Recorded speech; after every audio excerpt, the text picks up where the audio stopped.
Well, what I'm going to be talking about today is optimizing treatment of dyslipidemia. And as most of you are very well aware of, there's been a number of guidelines published in the last year or two. There was one by the American Heart Association, European Society of Cardiology, American Association of Clinical Endocrinology. They've all published excellent guidelines that are well worth looking into. One of the things you should be aware of, while there's a lot of agreement with these guidelines, there's also noticeably number of disagreements as well as to their approaches. I am not going to talk about the guidelines today. What I'm going to do instead is talk about my view of how you can decide on who to treat using a number of key principles. And the first key principle that I think everyone should be using is the sooner the better. And what is this based on and what does this mean? Well, there's a large number of studies that have looked at the effect of having elevated cholesterol when people are relatively young on the subsequent cardiovascular disease development. I'm not going to show you all those studies. I'm just picked out one that I find most relevant for physicians. And this is the Johns Hopkins precursor study. And what it did is it looked at 1,337 medical students at Johns Hopkins when they graduated from medical school. This was carried out from 1948 through 1964. And then these individuals, these doctors, were followed for 20, 30 years. And the next slide shows what they found. Basically, if you can all see my arrow, this is the group here that had cholesterol levels over 200. And you can see that their risk of developing a cardiovascular event over the 20, 30, 40 years is much higher than in the other individuals. And in contrast, this is the lower group, and these are people with relatively low cholesterol levels, and their risk of cardiovascular disease is much lower. Numerous epidemiological studies like this. This study shows an autopsy study that was done on young people in the United States. And what it's basically showing, and what I'm trying to point out to you, is that atherosclerosis begins early in life. And you can see it in people who are teenagers, and by the time you're in your 30s and 30-year age group, you can see in both men and women, there's both fatty streaks and raised lesions. So this disorder that we associate with aging actually begins back in childhood. And the risk of having lesions when you're young is based somewhat on your risk factors. So people with high cholesterol levels, as I'll show you in the next few slides, have more atherosclerotic lesions at a young age than people who have lower cholesterol levels. Now, what is the evidence that lowering LDL early in life will be beneficial? There's obviously not a long-term randomized controlled trial looking at starting cholesterol lowering drugs in 25-year-olds and seeing what happens over the next 30, 40 years. This study is never going to be done. So just put that out of your mind. It's not going to occur. And therefore, we have to look at other forms of evidence. Well, here's a study, and there's a number of these kinds of studies carried out in patients with heterozygous familial hypercholesterolemia. And as you know, these are individuals with relatively high cholesterol levels. And what they did in this study was put them on rosuvastatin to lower their LDL cholesterol levels and compared their carotid intimomedial thickness. And you can see that at the start of the study, the patients with heterozygous familial hypercholesterolemia had more thickness than their siblings. With lowering their LDL, though, you can see that their curve flattens. So instead of developing more lesions, they're really slowing down now. In comparison, their siblings have increased. And by the end of the study, they're pretty close together. And while we recognize that this is not an event, it nevertheless gives some insight into what may be happening with atherosclerosis. Better study that came out just last year was a 20-year follow-up of statins in children with familial hypercholesterolemia. And on the left-hand panel, you can see the LDL cholesterols. And at the start of the study, the LDL cholesterols were in the 250 range in the patients with familial hypercholesterolemia. And you can see that with statin therapy and actually other therapies as well in this group, there was a nice reduction in the LDL cholesterol, not down to as perfect levels, but much better than it was before. This compares to siblings. You can see the siblings have relatively lower LDL cholesterols. Now, the important part is what happens with cardiovascular disease, and that's shown on the right-hand panel. And they don't have a control group here because it was unethical, really, to put patients with these higher cholesterol levels on a placebo. But what they did is they compared the development of cardiovascular disease in the parents, who by and large were in an era where we weren't treating cholesterol levels, to the children with FH. And you can see there's a remarkable difference. The event rates that occurred in the 30 to 40 year age group were actually quite extensive in the parents, whereas in the children, they were very rare. And one can take this as evidence, at least I take this as evidence, that treating early is going to be beneficial. Now, a way to look at this graphically is on this cumulative LDL year concept. And you can see that age on the x-axis, Y is cumulative LDL on the y-axis. And you can see that patients with homozygous familial hypercholesterolemia, they'll reach the threshold for coronary heart disease very early in life. Heterozygotes untreated later in life. If you start statin therapy, either low dose or high dose, you can see that you begin to flatten this curve somewhat so that they reach the threshold later in life. And the blue line shows people who are normal, and you can see they reach the curve, the threshold, when they're in their 50s. Now, you'll notice also here that there are other factors, sorry about that. There are other factors that can affect when you reach this threshold, female sex, for instance, other risk factors like smoking, hypertension, diabetes, or the lipid disorders. So this curve isn't perfect the same for everyone. It can be modulated by the presence of other risk factors.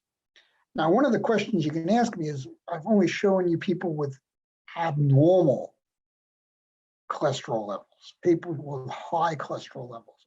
Would it work the same if you were lower cholesterol levels?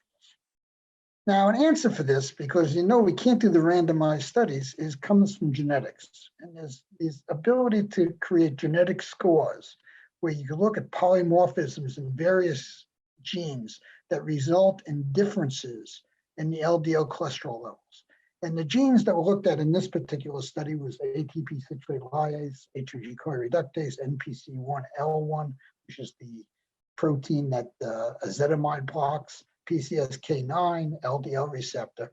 And all of these polymorphisms and all of these genes can result in lower LDL levels. And what they did is they looked at patients or individuals who had these polymorphisms and looked at what happens when they have a 10 milligram decrease in LDL cholesterol level and what was their risk, the odds ratio for cardiovascular events. And you can see that in all of these, odds ratio is reduced. In other words, they're having less cardiovascular disease. And to drive this point home, I just want to sort of give you the conclusions of this. A 10 milligram, 0.26 millimole liter decrease in LDL cholesterol with any of these genetic variants was associated with a 16 to 18% decrease in cardiovascular events. And this can be contrasted to the cholesterol treatment trialists' statin meta-analyses, where a decrease in LDL cholesterol of 39 milligrams per deciliter, 1 millimole per liter, was associated with only a 21% decrease in cardiovascular events. And this means that a lifelong decrease in LDL cholesterol levels results in a decrease in cardiovascular events that was 3 to 4 times as great as seen with short-term LDL cholesterol lowering with drugs. And to look at it graphically, I've shown you this graph before, and I've shown you the high end. But what this is showing you here is that if you take a normal individual and you start treating them with statins at a young age, you can flatten this curve such that by the time they're 60, they haven't even reached the threshold. And this can be compared with starting the statin therapy later. And you can see while you delay when they reach the threshold, it's not as effective as starting early in life. And so I think that what all this data put together is telling me is that sooner is better. Now, why is this clinically important? Well, here's a typical case that I see in my clinic in San Francisco. It's a 40-year-old obese male in good health, seen for routine evaluation, no medical complaints. Blood pressure is 135/85, not perfect, but not terrible. Physical exam only reveals abdominal obesity. The fasting glucose is 105, 5.83 millimoles per liter, A1C 5.9, so he's a pre-diabetic. His lipid panel is a total cholesterol of 200, 5.13, LDL cholesterol 130, 3.33, HDL 40, triglycerides 150, remainder of the routine labs within normal limits. Now, if you used the ACC/AHA cardiovascular risk estimator, this patient has a 10-year risk of only 1.7%. No one's going to treat this 1.7%. It's not in their guidelines. It's well below their guidelines. However, if you look at this patient's lifetime risk, which you can also calculate, it turns out it's 46%. So this guy has a 1 in 2 chance of developing cardiovascular disease in his lifetime. And what this is telling me is that this is the kind of patient that I will discuss starting therapy with. So I think what you need to do in these patients is evaluate lifetime risk and discuss with patients the advantages of early lowering of LDL. Sooner is better. So that's one principle. The next principle that I follow is that lower is better. And this is based on a variety of pieces of data. First, statin trials demonstrate that cardiovascular events are decreased in patients with lower LDL cholesterol levels. So if you start people that have relatively low LDLs on a statin, you still get benefit. In fact, the benefit's not that dissimilar from what you see in patients that have high levels of LDL cholesterol on a relative risk basis. If you do comparisons of moderate versus intensive statin therapy, the intensive statin therapy that lowers the LDL more always reduces events. Comparison of statin alone versus statin plus ezetimibe. Again, combination therapy lowers the LDL more, greater benefit. Comparison of statin versus statin plus PCSK9 inhibitor. Again, better lowering, better reduction in events. And I'm going to show you data on some of these points. I obviously can't show you, in a 25-minute talk, all the information on all of these experiments that have shown benefits here.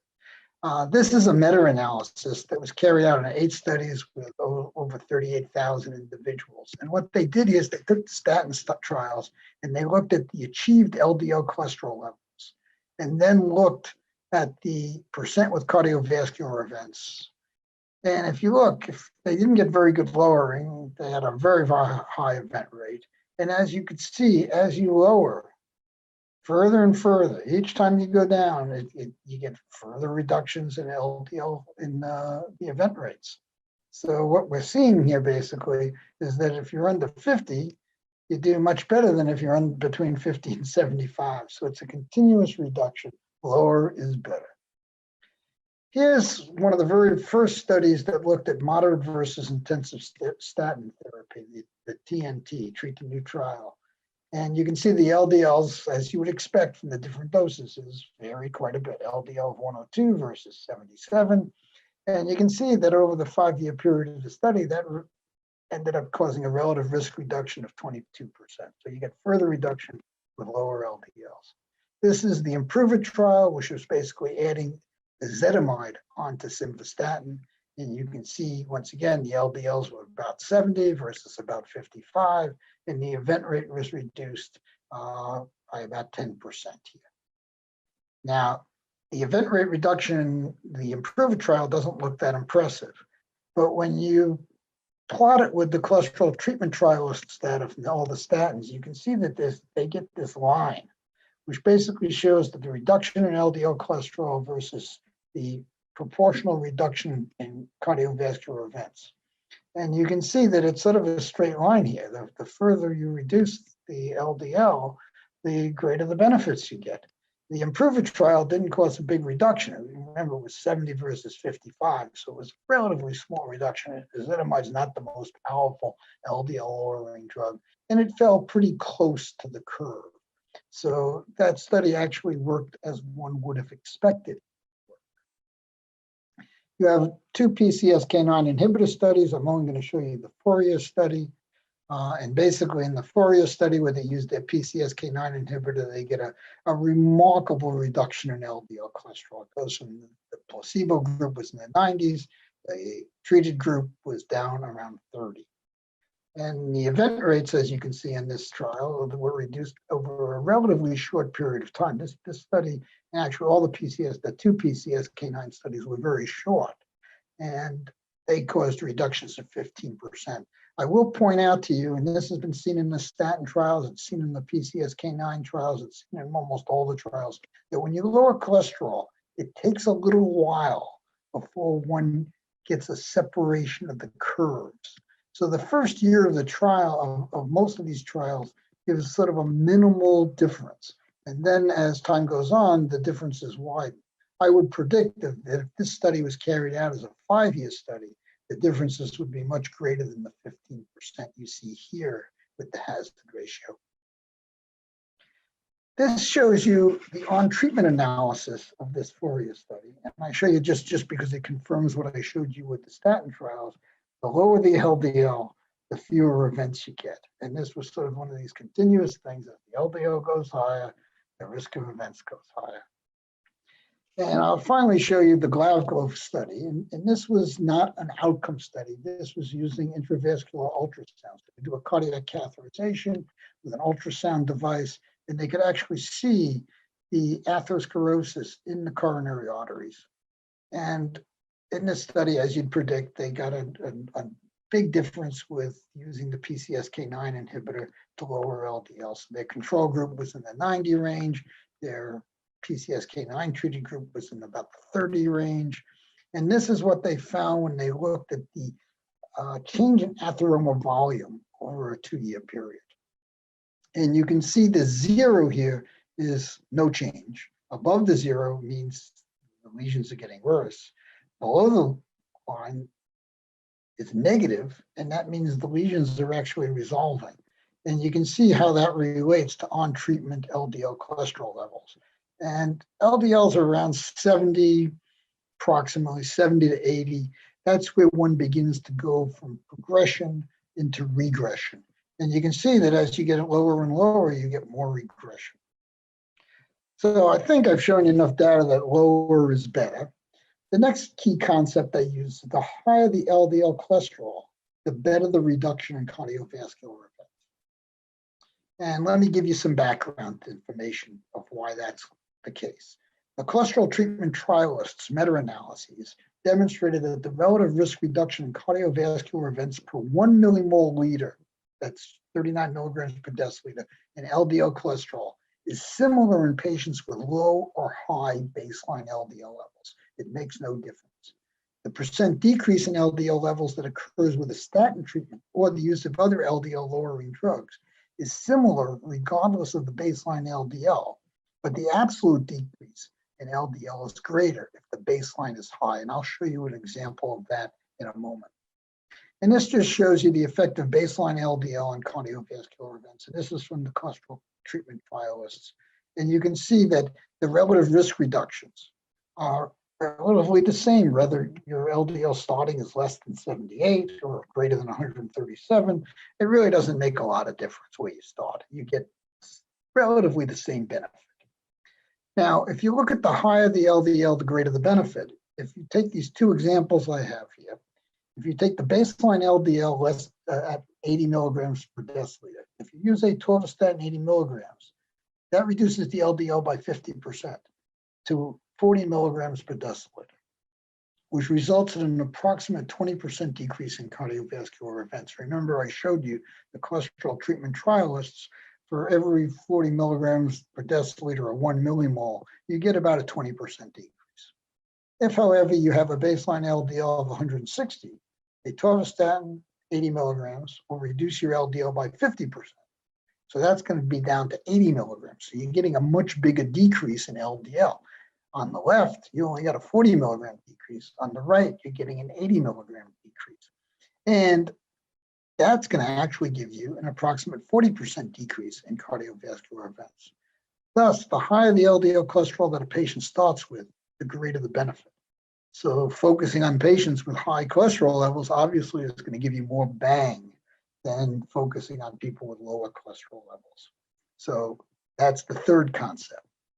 The fourth concept is the higher the cardiovascular risk, the better the reduction in cardiovascular disease events. And let me show you some data for that. This is primary prevention. And what they're looking at here is basically the 5-year event rate risk. And this is calculated using, this was calculated actually using the Framingham database. But you can calculate the 5-year risk, and they divide the patients into less than 10% all the way up to greater than 30%. And you can see the relative risk reduction is roughly the same. There's a slight difference, but it's roughly the same. But if you look at the absolute decrease, so this is the absolute decrease, you can see that there's really a pretty big difference here between the benefits. And this has to do in that these patients aren't getting that many events. So if you take a small number of events and you reduce it, you don't get as big a benefit as if you have a large number of events and reduce it to the same degree. So you can see that people that are at high risk are going to benefit more than people who are at lower risk because of the absolute background rate of events. This is looking from the recent PCSK9 studies. And what it's looking at is patients with different abnormalities. So the timing of the qualifying MI to get into the study. If it was less than 2 years, you get a much bigger absolute risk reduction than if it was greater than 2 years. People that have had MIs recently are at much higher risk of having another one in the next few years than people who have distant MIs. The number of prior MIs, if you've had a lot of MIs, you're at greater risk than if you've just had one.